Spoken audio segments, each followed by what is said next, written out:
Organic farming, I really believe in it because it is one of the best ways that we have at this time to know how our food is produced.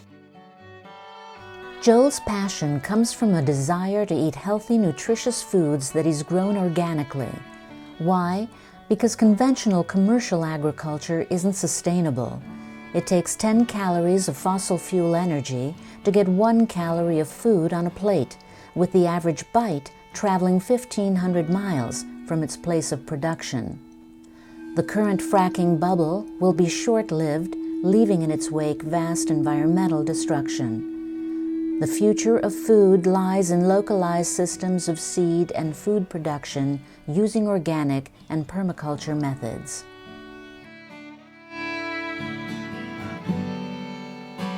Back in April, beginning of April, there was a MVP open house meeting up in Union. And I was talking to, there were 3 different FERC officials at that meeting. And I spoke to all 3 of them. The last one I spoke to, he was responsible, among other things, of making sure that proper vegetation was reestablished on the pipeline corridors after the construction was completed before they would get their certificate of operation to actually start to use it. And I started asking them how they would manage maintenance of that corridor on organic land. And first he said it was just going to be done by virtue of mechanical mowing, and I kind of laughed about, you know, how you're going to mow these slopes of Peters Mountain, for example.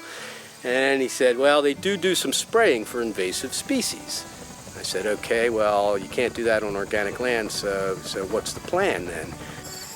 There are also lawsuits, successful cases, where aerial spraying cannot be done within the drift area of an organic farm. And he said that pipeline companies will usually try to route their lines around organically managed land due to the extra burden imposed by having to develop an organic farm management plan and implementing that plan so as to protect the organic integrity of that land. And the little light bulb lit up, and I said, I'm going to put these 2 together. We're going to self-proclaim the Monroe County Organic District, and we're just going to come up with as many people that are willing to say that they're managing their land organically as possible. And the hope was to get a critical mass of those people that would be enough in the way of the proposed routes that it would cause enough extra problems for MVP, and that they might have to consider alternate routes or weigh those extra costs of protecting that land. So it was the hope that that would at least slow them down, if not possibly change the route. And if we could get anybody to actually have the route changed because their land was organically managed, that could create a real domino effect of the next landowner and the next landowner saying, I want to sign up too. What we did was put a press release in the Monroe Watchman saying, you know, help stop the pipeline, go organic. We ended up with, by the time of the submission to FERC and MVP, we had 47 affidavits representing over 3,500 acres of land in this county. A lot of these people said that they were just now transitioning to organic, which carries the full protective weight of the law from the day you declare yourself in transition. So long as you're following the organic standards rules, you have all the protections of that law.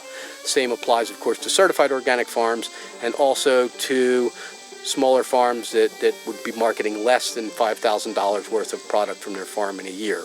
That would be a non-certified organic status. There is no acreage requirement to be organic or in any way, shape, or form. This could apply to the largest certified organic farm on the planet or to your 2 tomato plants if you indeed want to protect your land as organically managed. You know, it's made very clear that FERC does not specifically respond to the people's comments. They take them under consideration in making their ruling. So I wasn't really expecting to hear anything back about this, just had the satisfaction that it had been submitted. But I learned just last week that as a result of the affidavits and comments I submitted to FERC and MVP, as well as comments from a Craig County resident, Bill Wolf, who is a major organic industry player in a number of ways, that both his comments and mine actually resulted in MVP. Contacted the USDA National Organic Program and made that call on June 18th to inquire about the nature of the program and its impact on their construction. If they choose to use organically managed lands or lands adjoining those, that they have some obligations under the law. The organic district concept is an excellent idea for the community, for the local farmers, and it is truly an obstacle to these pipeline companies because they have to address changing their normal practices. They have to address their herbicide use and how they're going to comply with the National Organic Program. We've just got to use whatever tools we have, whatever is unique about this place or our individual experiences to try to put some next roadblock up in front of this giant corporation, because they are going to run roughshod over this beautiful county if they have their way. We have a beautiful quality of life here, and we don't want to see that destroyed for someone else's profit. Every county along a pipeline route can declare itself an organic district. Help stop the pipeline. Go organic.